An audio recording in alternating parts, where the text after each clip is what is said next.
오늘 큐티 본문 누가복음 23장 26절로 32절 말씀입니다. 그들이 예수를 끌고 갈 때에 시몬이라는 구레네 사람이 시골에서 오는 것을 붙들어 그에게 십자가를 지워 예수를 따르게 하더라. 또 백성과 및 그를 위하여 가슴을 치며 슬피 우는 여자의 큰 무리가 따라오는지라. 예수께서 돌이켜 그들을 향하여 이르시되 예루살렘의 딸들아 나를 위하여 울지 말고 너희와 너희 자녀를 위하여 울라. 보라, 날이 이르면 사람이 말하기를 잉태하지 못하는 이와 해산하지 못한 배와 먹이지 못한 젖이 복이 있다 하리라. 그때에 사람이 산들을 대하여 우리 위에 무너지리라 하며 작은 산들을 대하여 우리를 덮으라 하리라. 푸른 나무에도 이같이 하거든 마른 나무에는 어떻게 되리요 하시니라. 또 다른 두 행악자도 사형을 받게 되어 예수와 함께 끌려가니라. 아멘.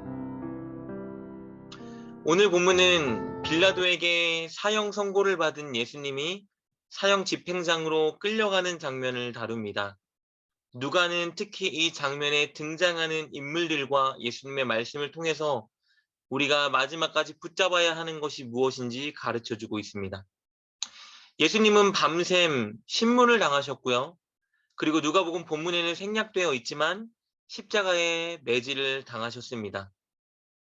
그림에서 보이는 것이 바로 예수님이 맞으신 십자가의 채찍입니다.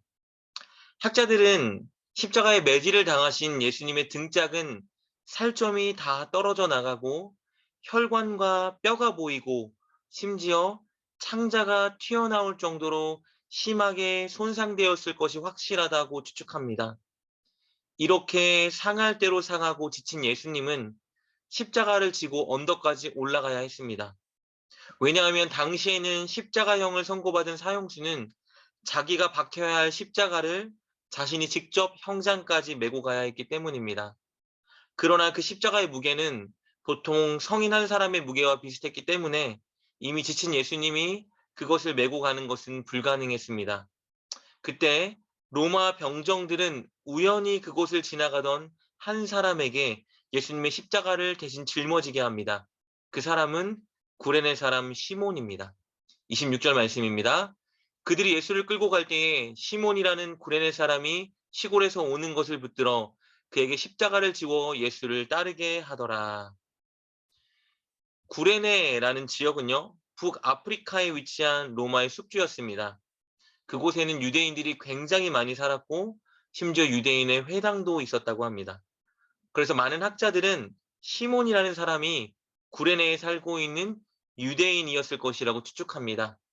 그는 유대인의 가장 큰 절기인 유월절을 지키기 위해서 구레네에서 아주 멀리 떨어진 예루살렘까지 순례의 길을 온 것입니다. 자신의 뜻과 상관없이 그는 예수님의 십자가를 억지로 지는 상황에 놓이게 되었습니다. 그러나 중요한 것은요, 그는 끝까지 예수님의 십자가를 지고 갔다는 것입니다.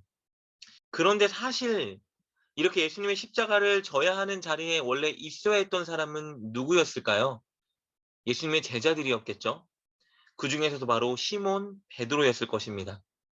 그런데 아이러니하게도요, 베드로의 이름과 본문에서 예수님의 십자가를 지고 간 사람의 이름이 같습니다. 베드로가 있어야 하는 그 자리에, 베드로가 도망친 그 자리에 바로 그와 같은 이름을 가진 시몬이라는 사람이 대신 있었던 것입니다. 누가는 왜 이 장면을 부각시킬까요? 그 이유는요, 첫째, 제자도의 본질을 가르쳐주기 위해서입니다. 제자도는요, 끝까지 예수님과 함께하며 자기 십자가를 지는 것입니다. 그리고 두 번째 이유는요, 십자가의 의미를 가르쳐주기 위해서입니다.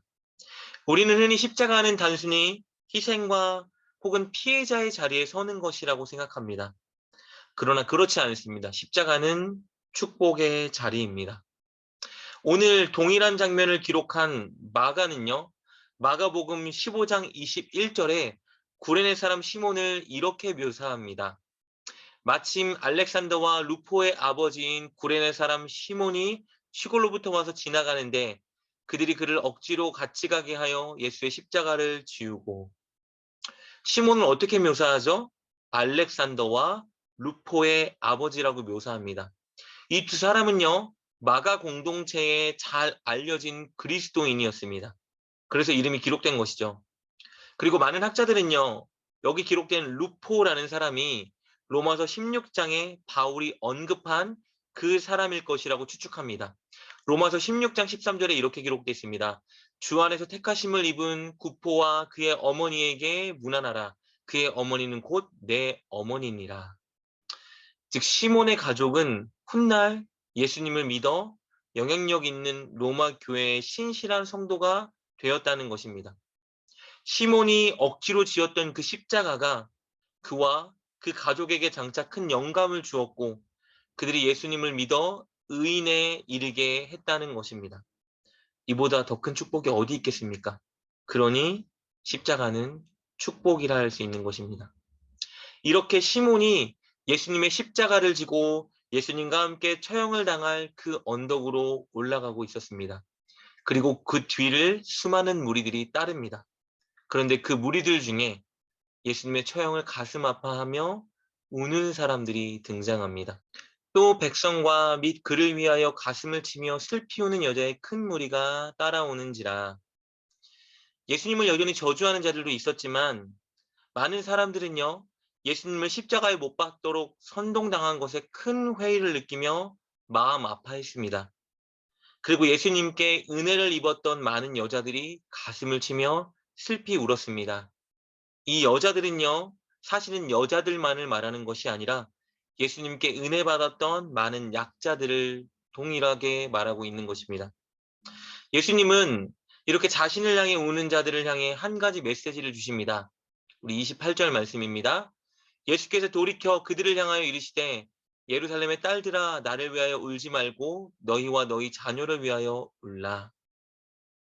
예수님이 왜 나를 위하여 울지 말고 너희와 너희 자녀를 위해 울라고 말씀하셨을까?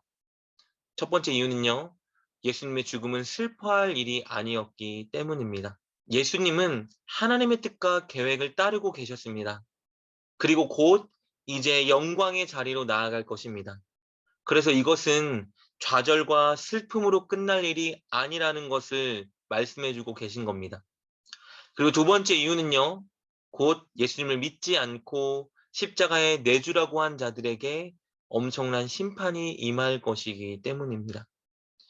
그 심판에 대해서 29절부터 31절을 통해 말씀해 주시는데요. 이제 곧 예루살렘의 멸망이 임할 것이고 그리고 영원한 심판이 그들에게 임할 것을 말씀해 주십니다. 그 재앙이 얼마나 클지 29절은요. 자녀가 없는 자가 더 복이 있다라고 생각될 정도로 그 심판은 무시무시하다라고 말해주고 있습니다. 30절은요.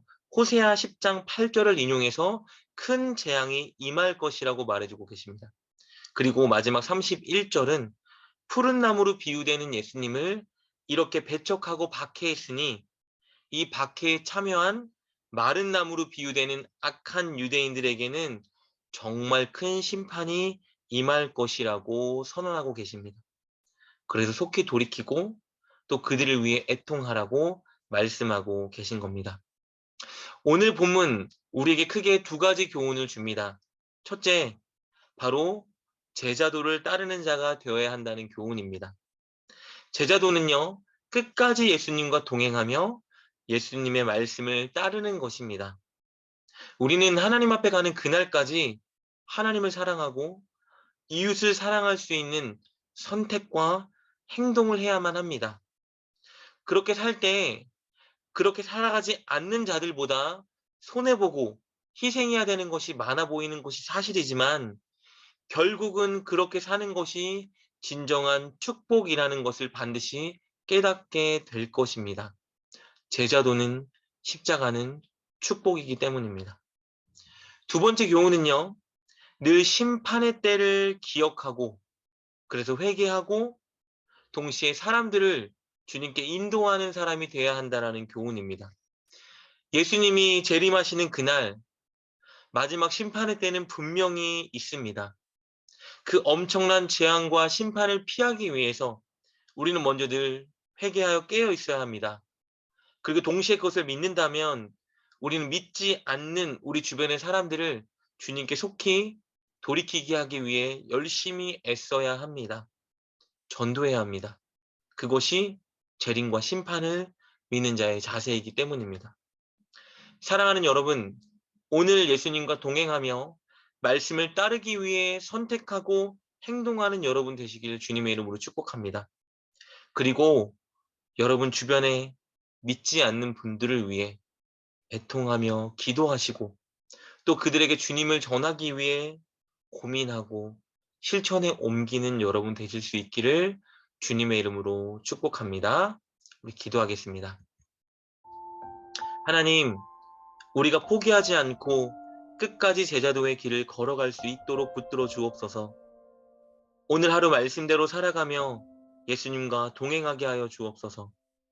그리고 우리 주변에 주님을 믿지 않는 자들을 마음에 품고 기도하게 하옵소서. 그리고 그들을 주님께로 인도하기 위해 실천하며 노력하는 우리가 되게 하옵소서. 예수님의 이름으로 기도드립니다. 아멘. 오늘 말씀을 통해 깨닫고 결단한 것은 무엇입니까? 그것을 붙들고 하나님께 기도합시다. 그리고 그렇게 실천하며 하루를 살아가는 여러분 되시길 주님의 이름으로 축복합니다.